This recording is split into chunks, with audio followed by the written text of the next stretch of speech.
Hello, co-host Firefighter Tiger, co-host of the Public Safety Future Responders podcast with you all this evening. Gonna start this first episode off on our brand new podcast segment called Operation Standby with talking about generalizing bullying. What is bullying? And diving into it as a generalized conversation with my special guest this evening. Folks, my special guest this evening is going to be a classmate of mine that I currently have class with. So, folks, sit back, listen as we have this polite conversation in terms of bullying. Folks, feel free to like and comment below. If you want to start off, Michaela, you can go right ahead and start it off with our conversation. All right. Hello, folks. My name is Michaela Manser. I am a criminal justice major on campus, and I'm very excited to be on this podcast, so thank you, Will. You're welcome. So, bullying, to me, is kind of just a regular, not regular, but just putting people down, not really giving them the time of day, or like giving them kind of like ill affection, kind of just like pushing them to the side, not really letting them have a voice, or kind of just like people preying on people they see as weak or fragile, or people who may not have many friends. I guess that's more of kind of a way that I see it, but in a lot of psychological research, it's kind of just the idea that there's a power imbalance, whereas the bully is very aggressive and has a lot of power, whereas a victim is kind of shy and doesn't have many friends, so they have less power, kind of like a social hierarchy. So that's just kind of like a psychological standpoint where bullying is. So yeah. Thank you for that. And folks, just to make it for you guys to understand, there are three types of bullying. There are verbal bullying, social bullying, and physical bullying. Starting it off with verbal bullying, sorry for pronouncing that wrong, folks, is saying or writing mean things. Verbal bullying includes teasing, name-calling, inappropriate sexual comments, taunting, or threatening to cause harm. The second type of bullying is called social bullying, which I think a lot of us probably can refer to in our own personal experiences, which we'll be diving into in a later episode, which sometimes refer to a relational bullying, involves hurting someone's reputation or relationship. That kind of social bullying includes leaving someone out on purpose, telling other children not to be friends with someone, spreading rumors about someone, or embarrassing someone in public. I think we've all seen that a lot of times, as we have seen over the years in terms of different places around the world. And then, of course, our last and final type of bullying is, of course, physical bullying, which we have seen numerous times in schools, on college campuses, you name it, it probably happened. That involves hurting a person's body or possessions. Physical bullying includes hitting, kicking, pinching, spitting, tripping / pushing, taking or someone's breaking things, or making mean or rude hand gestures. Folks, just to give you guys an example of that, basically is when you're using yourself as a kind of tool to put the target, which is the person you're targeting, kind of like in a painful kind of setting, kind of get them to hurt, spit on them, and that. So it's kind of like using your body as like a offensive type procedure, and that. Pretty much in terms of bullying, according to stopbullying.gov, link will be in the description. Bullying, in order to be considered bullying, the behavior must be aggressive and include an imbalance of power, which a kid who's bullied uses their power, such as physical strength, access to embarrassing information, aka blackmail, or popularity, that kind of like mispopularity, as we've seen in some schools, to control or harm others. Power imbalances can change over time and in different situations, even if they involve the same person. Reputation is when it happens more than once or twice. That can happen over and over. So basically the same kind of type of maneuver. Like if on one occasion someone's teasing you, it's going to be, and that's a repetitive motion where every day someone's going to get teased. I have felt that personally, folks, which I will get into in a later episode.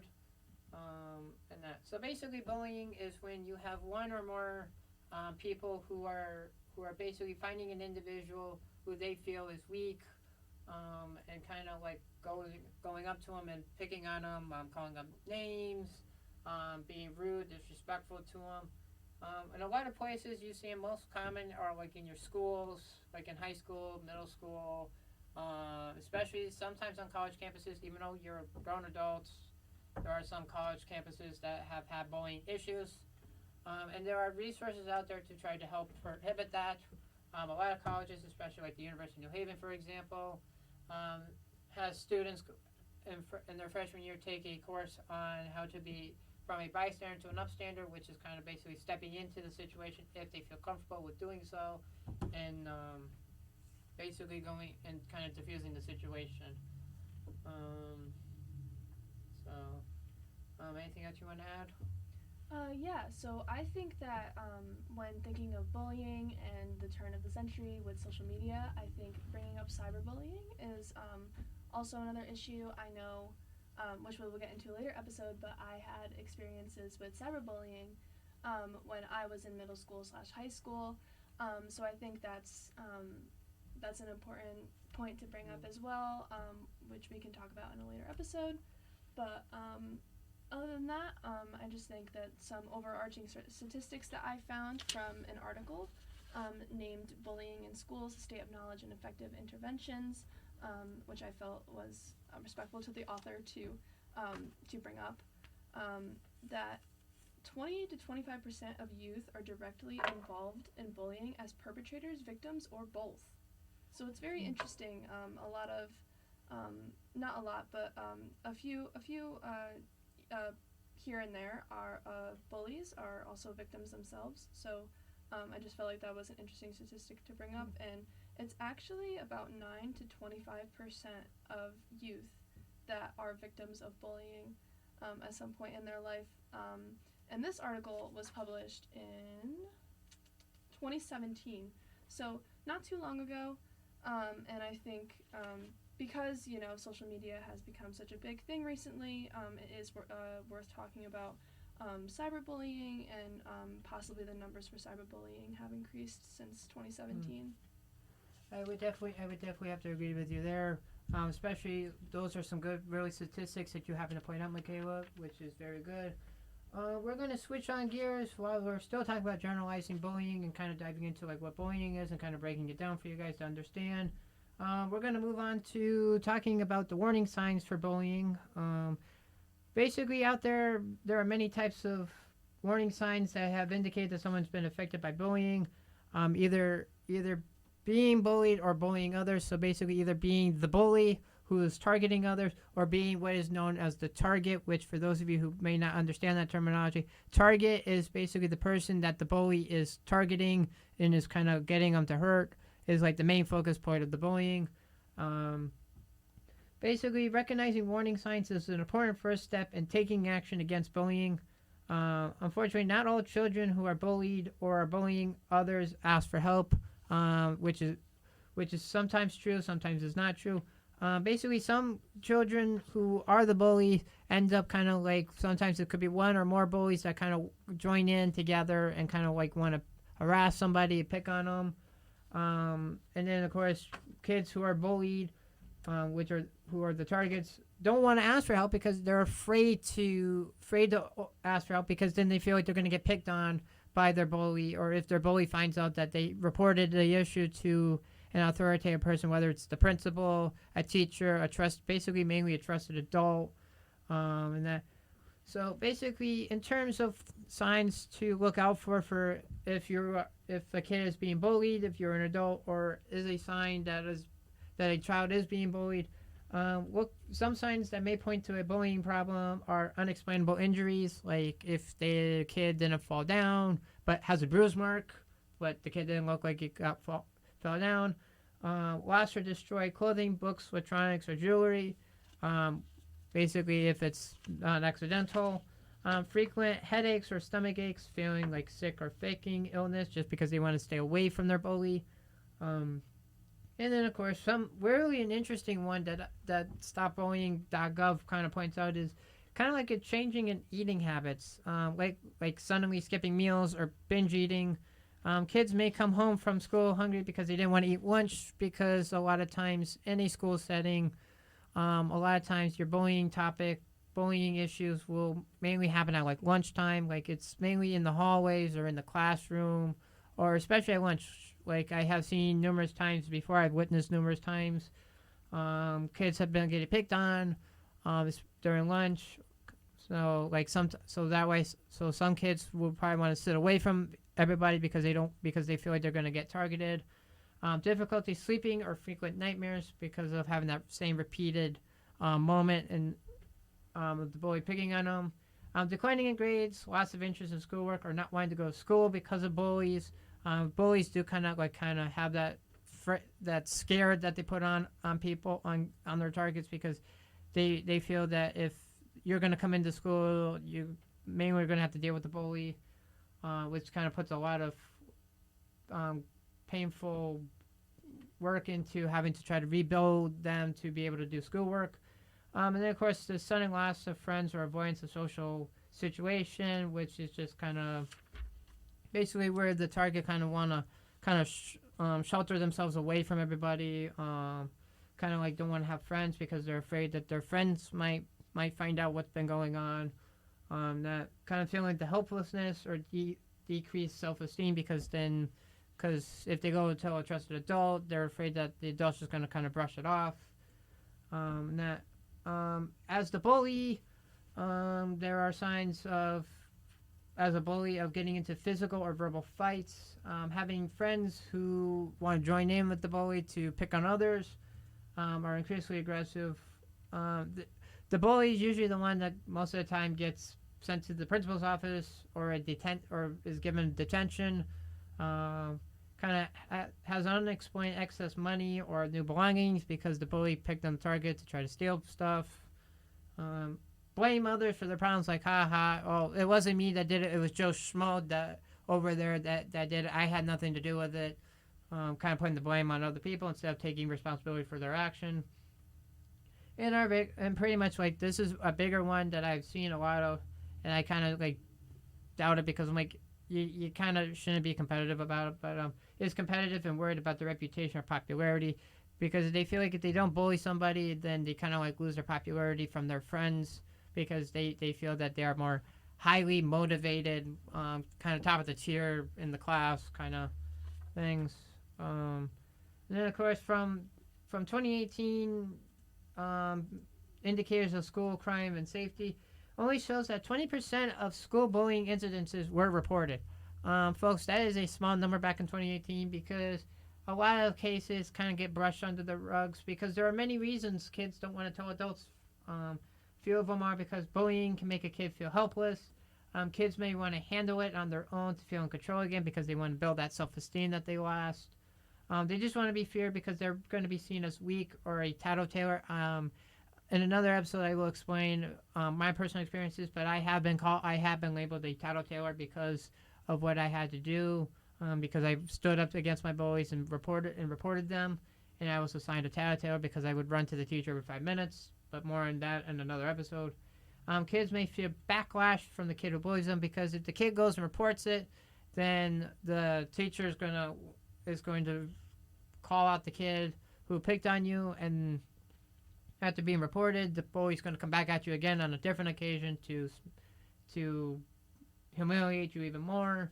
And then of course, another one that I've seen in schools or have heard from my fellow peers is kids are afraid of being rejected by their peers. Like, their friends can help protect them from bullying, but they kind of feel like they're losing the support because a lot of times some kids don't seem to want to share that they're getting bullied because they're afraid that they might get picked on or laughed on about it. And which I have a story for that can be told another time. It's just basically, folks, in generality wise, bullying takes the form of many things. As Michaela has previously mentioned, we have physical bullying that happens in real life. We have cyberbullying, which kids have hurt other people through different types of social media, whether it's YouTube, Twitter, Facebook, Instagram, TikTok, or whatever social media giants a lot of kids are on these days, which are mostly your Instagram, Twitter, and that. Same too. That's another one. Um, but the other thing I want to also point out is a lot of times also too that kids get picked on is because of also too some other reasons are because the kid might be from a different country, that race, national origin, and religion kind of plays into bullying factors. And if you're in the United States, if you look at the Constitution, if you look at Amendment 14, which is the equal protection quality, which also falls under, which Title IX I think also falls under, basically talks about kind of like gives you that shield of protecting them from discrimination, and that the other thing I want to also point out is, and not to kind of be sad about it, but I have seen it in the news. I have friends who have told me stories about it. But if you're a disability kid or a special needs kid, I've heard stories from others who are disability that kind of has shared with me the fact that they were picked on because of their disability or because they need accommodations for things.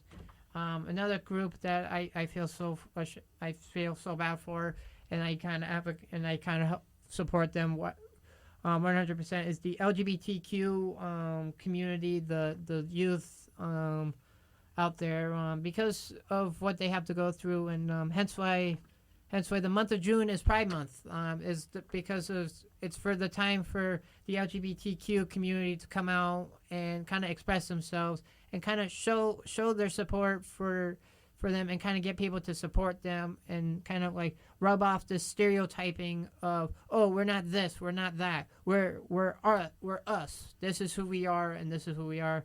And if you're around Pride, like during Pride Month, go out to like Pride activities. There are Pride activities that get hosted during the month of June, around the nation, and that.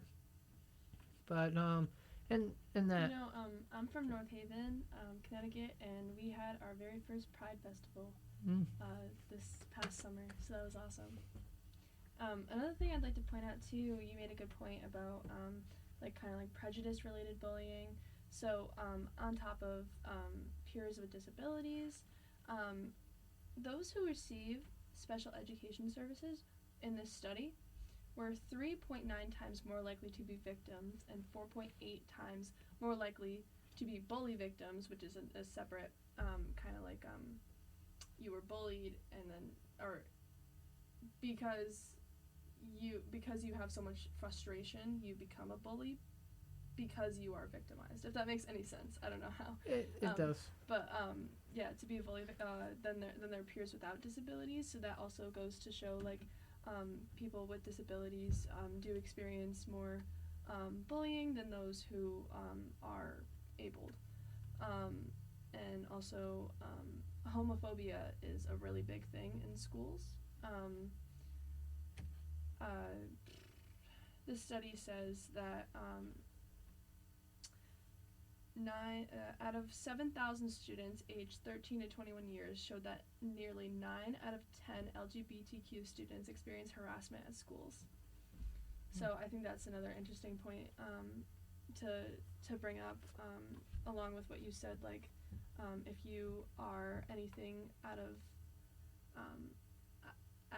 I guess like the quote unquote ordinary, there are some repercussions of that in schools, and I think that our education system definitely fails those types of kids. Yes, and you made very good point, Michaela. I'm glad that you brought that up.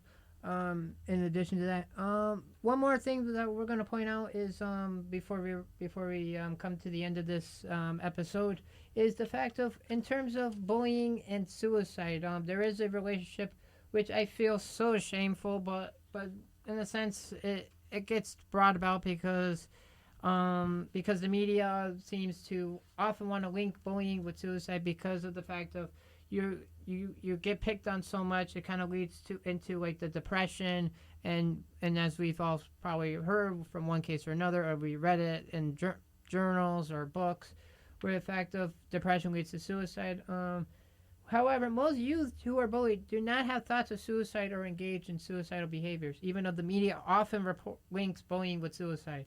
Although kids who are bullied are at a risk of suicide, bullying alone is not the cause.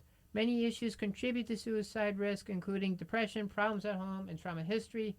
Additionally, Pacific groups have an increased risk of suicide, including American Indians and Alaskan Natives, Asian Americans, lesbian, gay, bisexual, and transgender youth. This risk can be increased further when these kids are not supported by parents, peers, or schools. Bullying can make an unsupported situation worse.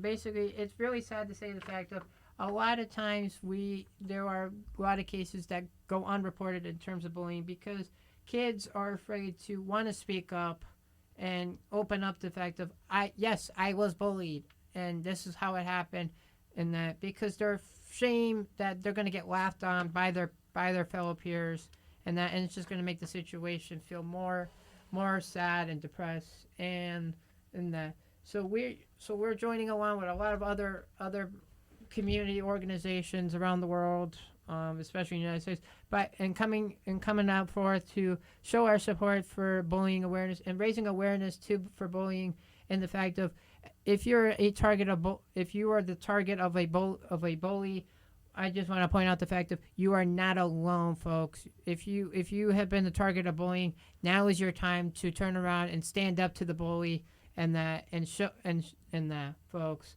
If you're the target of a bully, again, please come forward. Feel free to open up with your parents. Yes, I understand that. Yes, you're gonna feel like you're probably sad that you gotta do it. But if you don't take that first step and go and say something, use what you got to stand up for yourself, then in a sense, then nobody's gonna know it, and you don't want to be that silent voice, folks. No. Basically, and that, folks, this is going to conclude it for our first episode of our Operation Standby, folks. Just want to also point out the fact, as we continue on with this series will be an October month only special for the podcast, folks. As we go into this segment, we're going to be highlighting the different topics. We're going to dive into more about cyberbullying, and basically breaking down different topics in that, folks, and along with sharing our own experiences. When it does come, we will be having an episode where myself and my special guests will be sharing personal experiences, folks. So please bear with us as we share it. When we get to that, folks, there will be a warning at the beginning of that episode for you all, so that we all understand that.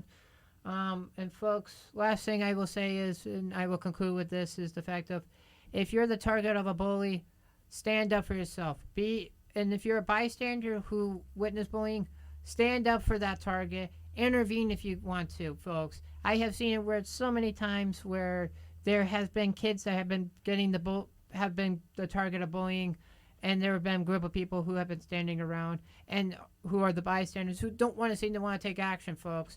If you're the bystander and you feel comfortable that you want to do something, tell and put a stop to it. Step in when you can, folks. There has been numerous times where I felt that the need that I needed to step in to support my friends, and I have been a good friend to them, folks, which you'll hear stories of that and that, folks. So, folks, that is going to be it for that. Our next episode, we'll probably be talking about cyberbullying, so stick around for that, folks. Feel free to like this episode and that. Feel free to comment below. And, folks, I will leave you with this final thought for the evening, folks, is if you are a target of bullying, don't be afraid. There are people like myself and my special guests who are here to support you, and we will be helping you along the way, because we stand for bullying, and we're willing to show our support for bullying, folks. And folks, also there will be a link in the description that will take you to a website where you can sign a letter, which there will be a description on that down in the description. So, folks, you all have a good night. This is Firefighter Tiger, co-host of the Public Safety Future Responders podcast, with my special guest, Michaela, wishing you all good night and good mental health. And we will see you all on another special segment episode, Operation Standby, next Wednesday, folks. You all have a good one.